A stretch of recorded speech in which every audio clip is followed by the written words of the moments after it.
Bem-vindas e bem-vindos ao canal da Inovação. Nesse episódio, estamos com Felipe Teixeira, fundador e CEO da Grisia Biotecnologia. Olá, Felipe, é um prazer enorme estar aqui com você hoje para esse bate-papo no canal. Muito obrigado por ter vindo. Eu que agradeço pelo convite, é um prazer para mim também. Eu acho esse trabalho que vocês fazem no canal incrível e me sinto honrado pelo convite. Muito obrigado. Felipe, a sua startup de biotecnologia produz plástico a partir de algas, né? Você poderia falar das características, vantagens e desvantagens dessa tecnologia comparado aos plásticos convencionais e também a outros bioplásticos? Claro, eu posso, com certeza. Assim, eu acho que eu posso dividir essa pergunta em duas, né? Primeiro, eu posso explicar um pouco a diferença em relação ao plástico convencional e depois eu acho que eu abordo um pouco mais a diferença em relação a outros bioplásticos. Então, a gente considera o plástico que a gente faz aqui na Grisa como uma revolução mesmo. Ele não é um plástico, ele é mais do que isso. Ele é uma nova onda de plástico, uma nova onda até mesmo de bioplástico, diferente do que a gente já encontra hoje em dia no mercado, porque ele é mais do que só biodegradável ou compostável, ele é biodegradável e compostável, ou seja, ele se degrada em pouco tempo, em alguns meses na natureza, sem deixar resíduos, sem deixar microplástico, sem deixar aqueles aditivos tóxicos encontrados no plástico convencional, que leva de 400 a 500 anos para se degradar, mas também ele reduz significativamente a demanda por petróleo, né, a demanda por combustíveis fósseis e a demanda também por outros tipos de biomassa. Então, o que a gente faz para ser melhor do que o plástico convencional é justamente produzir a partir de uma biomassa vegetal, ou seja, dentro do nosso plástico a gente não utiliza nada que não seja biodegradável, a gente também não utiliza nada que seja nocivo para o meio ambiente ou para a saúde de alguma maneira, mas ao mesmo tempo a gente mantém as melhores propriedades esperadas daquele plástico para que a gente consiga atingir o nível de critério que os nossos clientes com certeza vão ter. Então, eu posso te dar um exemplo. Na Grise, a gente já desenvolveu um plástico, um tipo de plástico que pode ser usado para produzir embalagens, por exemplo, de cosmético, embalagens de alimentos, que a gente já fez alguns testes de resistência à tração, resistência à flexão, elasticidade, e entendeu que esse nosso plástico ele tem propriedades mecânicas comparáveis, por exemplo, ao polietileno de baixa densidade, que é utilizado para a produção de alguns tipos de embalagens rígidas. Então, a gente consegue, por exemplo, com esse produto, fomentar a substituição do polietileno, por exemplo, para a produção de alguns tipos de embalagem. E em relação a outros tipos de bioplástico, né, a gente tem algumas vantagens. E aí eu posso listar várias aqui, eu posso ficar até amanhã falando sobre isso, porque eu sou muito animado em relação ao potencial das algas para a produção de bioplástico. Primeiro, eu queria dizer assim, a gente utiliza uma biomassa residual, então a gente utiliza a biomassa de alga, mas é uma biomassa que normalmente é jogada fora. Aqui no Brasil, a gente tem uma produção grande de uma alga chamada Capaficus alvarezi, e essa produção ela é muito voltada para a produção de biofertilizante. E esse biofertilizante ele utiliza o extrato líquido da Capaficus. E o extrato sólido, a polpa da Capaficus, ela tem muito potencial biotecnológico, mas aqui no Brasil, principalmente, isso tudo é jogado fora.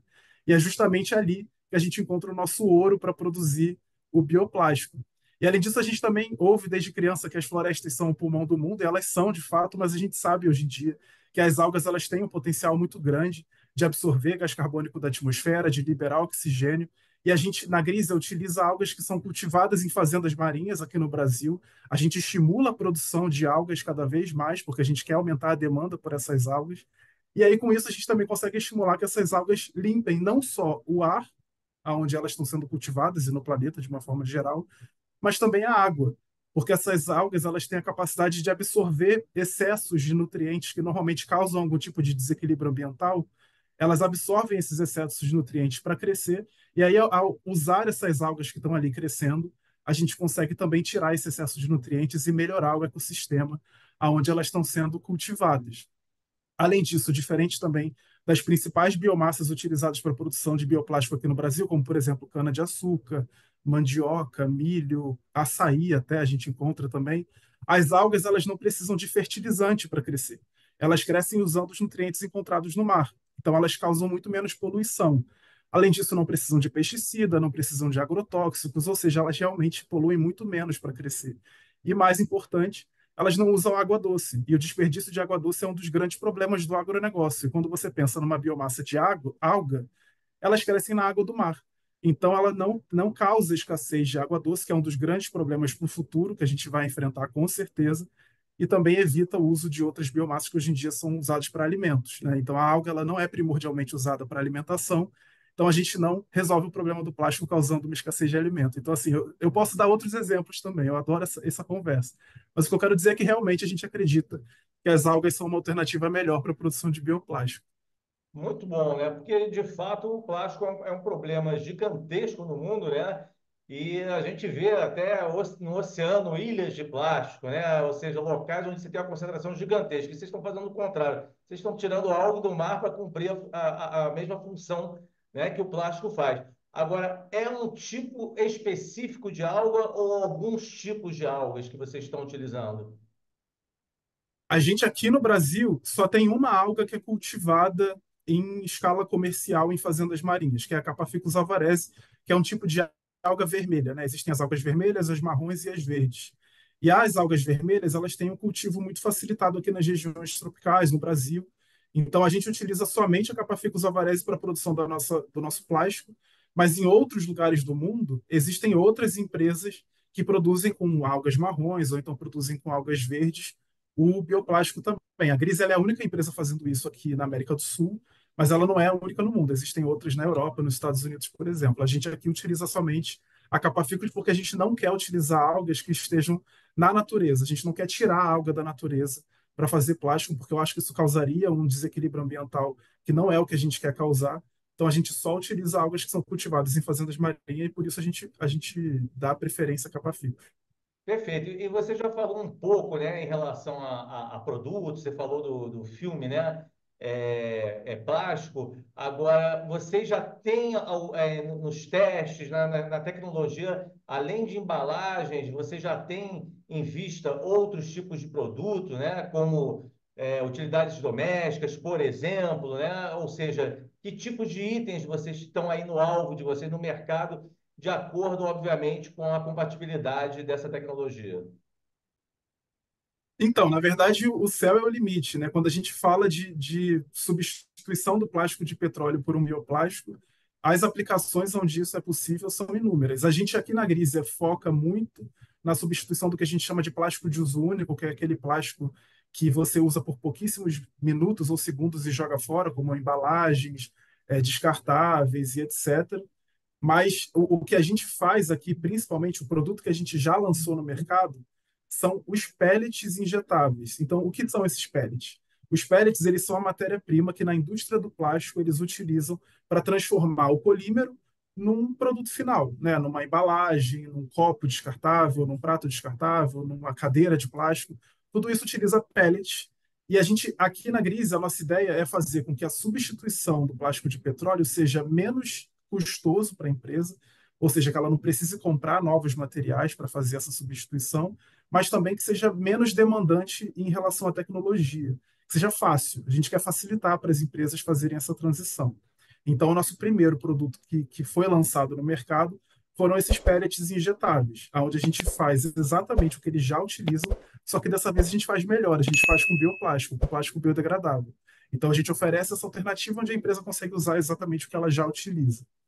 A gente já começou a vender, já está validando no mercado com clientes parceiros que compraram essa ideia junto com a gente e que estão testando para aplicações de cosmético, para aplicação de embalagens de alimentos também. A gente ainda tem um longo caminho a percorrer até isso chegar no produto final, no consumidor final, mas a gente já deu os primeiros passos. Além dos pellets, a gente tem outros produtos em fase de escalonamento, como é o caso das embalagens flexíveis. Então, aqueles filmes plásticos, a gente já começou a vender também para testar, mas a gente ainda está melhorando algumas propriedades das nossas embalagens flexíveis.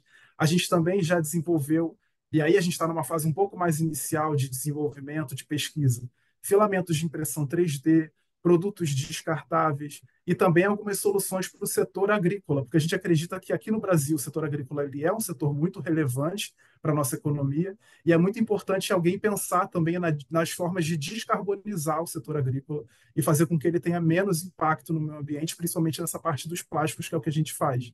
Então, a gente também está desenvolvendo algumas soluções para esse setor. Então, são várias aplicações possíveis.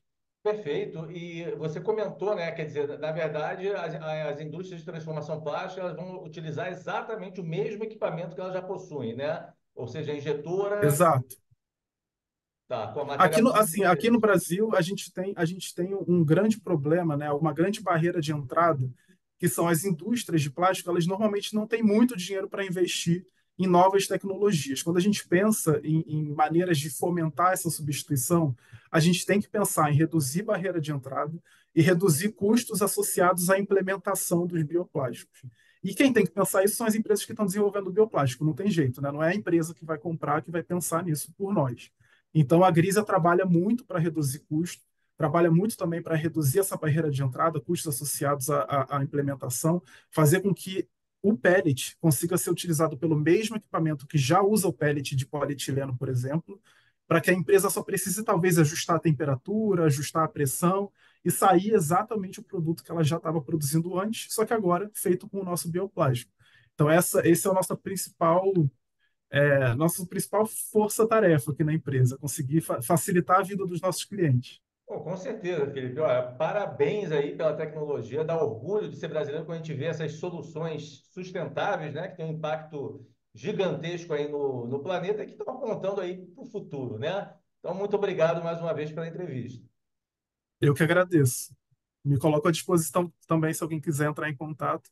Eu acho que eu vou passar para você, vai ficar aí na descrição do vídeo, né? Qualquer contato que precisar ser feito, eu estou aqui para conversar. Com certeza. E você que nos assistiu, inscreva-se no canal da Inovação, curta esse vídeo e compartilhe. Até a próxima.